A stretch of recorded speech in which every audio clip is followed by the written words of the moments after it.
کچھ لوگ نبی اور اولیاء سے وسیلے کو ناجائز اور شرک ثابت کرنے کے لیے قرآن کی اس آیت کو دلیل بناتے ہیں، معاذ اللہ۔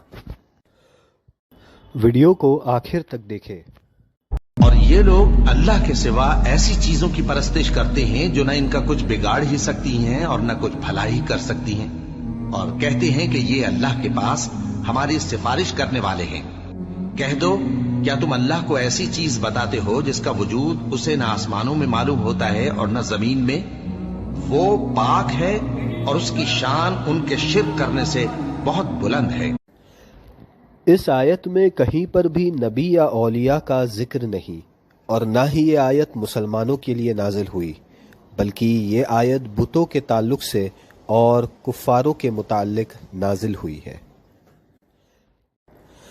مشرکین مکہ بتوں کی عبادت کرتے اور اللہ کا شریک بناتے، اور ہر مسلمان یہ جانتا ہے کہ بت نہ نقصان پہنچا سکتا ہے نہ فائدہ، کیونکہ وہ خدا ہے ہی نہیں۔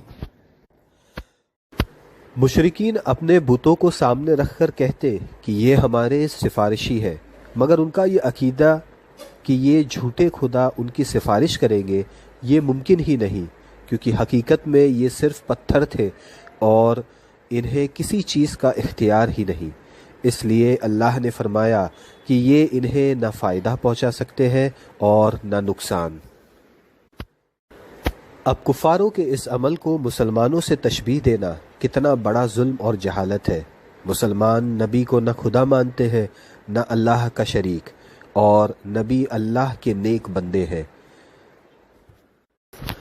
اللہ تعالیٰ سورہ نساء آیت نمبر 64 میں فرماتا ہے، اور اگر وہ لوگ جب اپنی جانوں پر ظلم کر بیٹھے تھے آپ کی خدمت میں حاضر ہو جاتے اور اللہ سے معافی مانگتے، اور رسول صلی اللہ علیہ وسلم بھی ان کے لیے مغفرت طلب کرتے، تو وہ اس وسیلے اور شفاعت کی بنا پر ضرور اللہ کو توبہ قبول فرمانے والا نہایت مہربان پاتے۔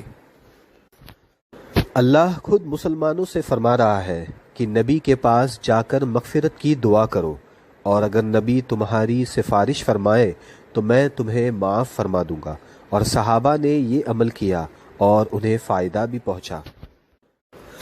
دونوں آیتوں میں وسیلے کا بھی ذکر ہے اور سفارش کا بھی، مگر فرق یہ ہے کہ پہلی آیت کفاروں اور بتوں کے تعلق سے ہے اور دوسری آیت مسلمانوں اور انبیاء کے تعلق سے۔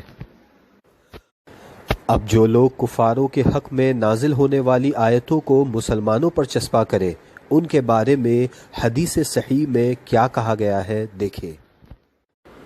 صحیح حدیث، حضرت ابن عمر رضی اللہ عنہ خارجیوں کو بدترین مخلوق سمجھتے تھے، اور فرمایا کہ انہوں نے جو آیتیں کفار کے حق میں نازل ہوئی انہیں مسلمانوں پر چسپاں کر دیا۔ صحیح بخاری۔